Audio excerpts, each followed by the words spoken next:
You're live? I'm live. Are you live? I'm alive. One day we'll I'm be alive. colorfully alive. Yeah, like Wizard of Oz, you were just saying? Yeah. We just might all of a sudden just slowly transition from black and white to color. No, Be like Lassie. don't do it. Don't do it, Hannah.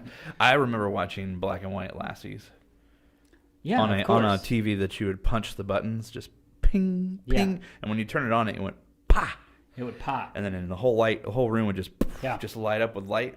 And so if you got up really early to watch TV without Yeah, your there parents was no knowing, discrete TV. it was very difficult. And you're like, click, click, click, click, click.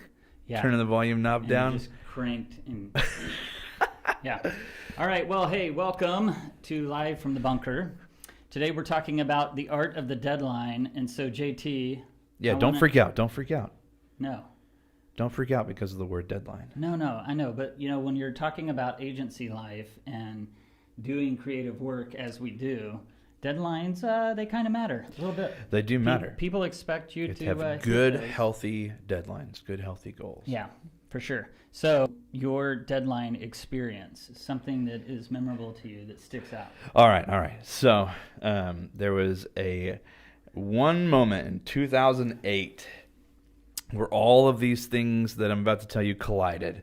I was working on an album and I released an album in 2008. I got married in 2008 and I graduated from college in 2008. And it all happened at the same time, probably within the same week as I was taking finals. I was getting ready to get married. So you had finals you had to show up for. Finals. You had suit fitting, suit fittings, rehearsal dinner. Yeah, You had all these get the kind of place. deadlines. Yeah. Go to all the little Get the prep plates. meetings. Mm-hmm. Yeah. Okay. Addresses. Yeah. Yep. Was That works. driving down to Houston I was here in town, recording an album here in town. So I'd go in the afternoons and the nights and do vocal tracks Just and crank electric tracks. Yeah. Because as soon as I got out of college, I was immediately jumping into like 8 weeks of gigs. And so Summer camps. I remember where that. I had to have all the albums to go and take with me on the summer camps. And You were moving. I was able to buy a refrigerator after that. Deadline story.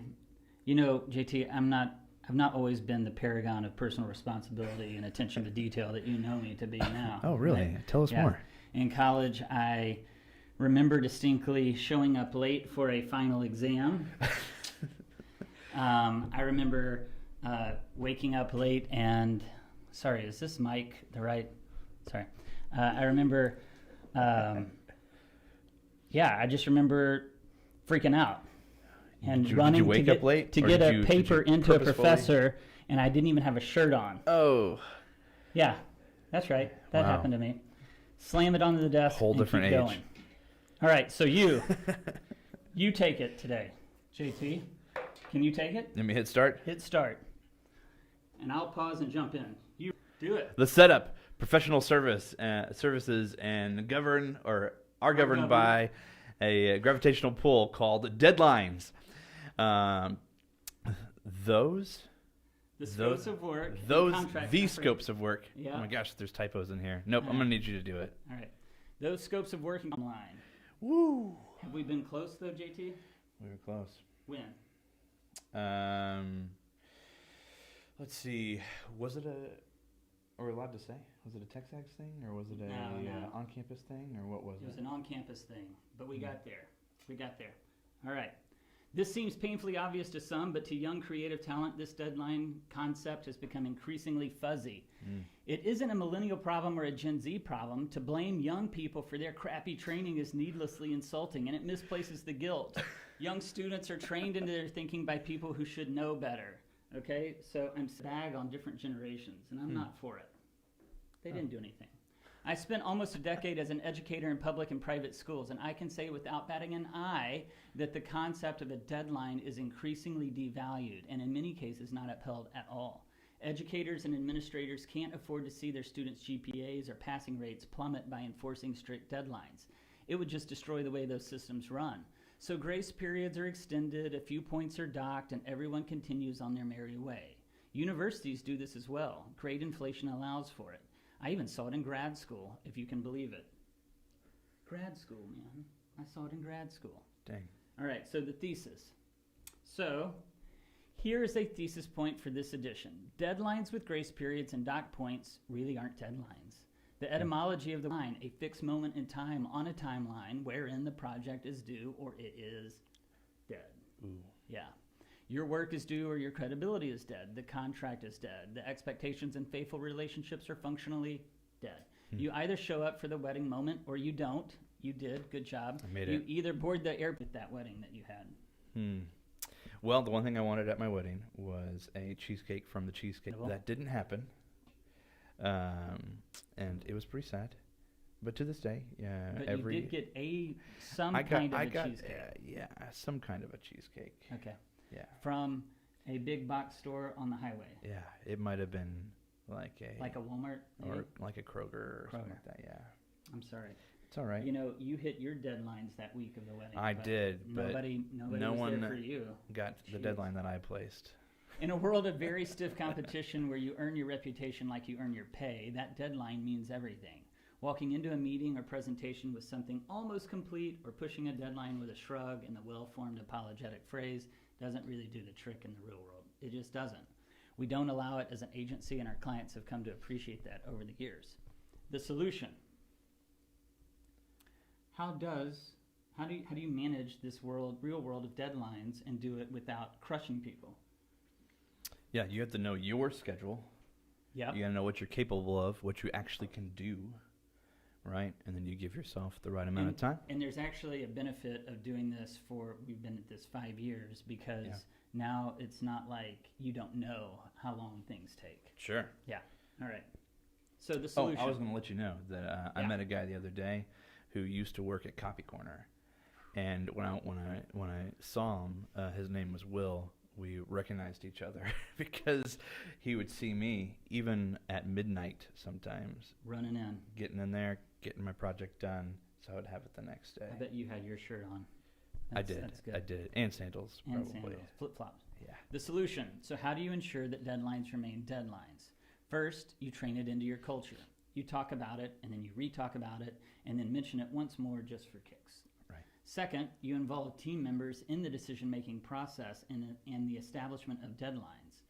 What do you have lined up for next week? Is Thursday? There are exceptions, micro-emergencies, but by involving the creative team's voice in the establishment of the deadline, they take more ownership of delivering on that promise. Makes sense. They help create it. Third, we create internal deadlines for our team to make sure we are all engines ready for the actual client sides for quality assurance measures and to check for last-minute glitches and typos. And then fourth, we own anything that falls short of excellence. We have to own it. In fact, our leadership staff will own the mistakes of the whole team because we're not going to throw young talent under the wheels of the bus. That just seems wrong. The truth is their glitches belong to us and how we've trained or managed the young talent. It's only right for us to own that. And I'm thankful to say that we've only missed one hard deadline in the last 5 years. And it was that first month that COVID landed in a big way and there was a fumble. And I hated that. No fun to personally approach a client and apologize, but it did happen. Fifth, it means we do whatever it takes to stick that landing and make the deadline. If it's 2 a.m. and we're re-rendering a file, or 5 a.m. and we're up fixing a plugin problem, that's just part of the radical responsibility. We do what it takes. Thankfully, we haven't had a whole lot of 2 a.m., 5 a.m. things. We've been on the ball lately. Yeah. I mean, so it's been good. Our team, I think they've figured all out of how our to little manage checkpoints that. have worked out. Totally. I can add that the reason we haven't fumbled more often than that regarding deadlines is because of the great team leaders that I've just mentioned that we have on staff. They set the expectations and work tirelessly to make sure our clients' needs are a top priority. Our people are good. Nope, they're top rate good. Deadlines are part of their service-oriented mindset. They are the tiger. We all know what that pressure feels like, and we often hear people say around here, "What can I help you with? You need me for anything? Are you stuck?" Those are powerful phrases that communicate authentic support and relational credibility. Yeah. I see you. I know you're struggling today. How can I grab a corner and help you lift? That's really valuable stuff. That is. Now, I've been rambling on and on about something that the client never sees. They just show up for a presentation meeting, and they're oblivious to the Herculean struggle we just endured to get to their finalized spit-shine project. They don't see the internal wrestling match where ideas bounce and slap against one another. They won't know that slide 4 was almost slide 11, and thank God they'll never know about slide 20. They stroll into a meeting, beverage in hand, and expect to be wowed. Because people respect the deadline, and without it, we're all Dead.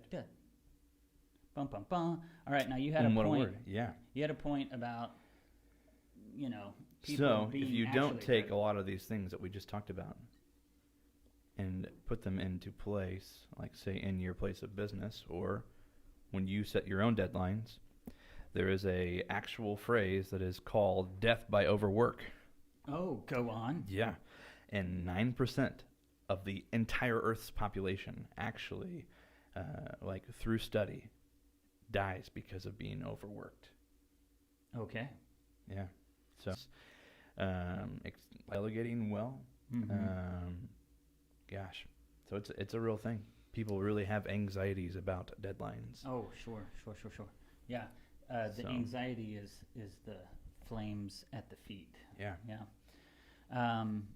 I'm trying to think about what percentage of that 9% of the population that dies from overwork is in professional services. I would imagine that that's pretty small. It might be. I'm thinking But- people who work in extreme heat or cold. I'm thinking about people who have like OSHA standards, or people I don't know, like Yeah. It could have some of those. workshop kind It of could thing, have. It sweatshop could just thing. be, Yeah. the pressures of just $1 million, $1 billion moves.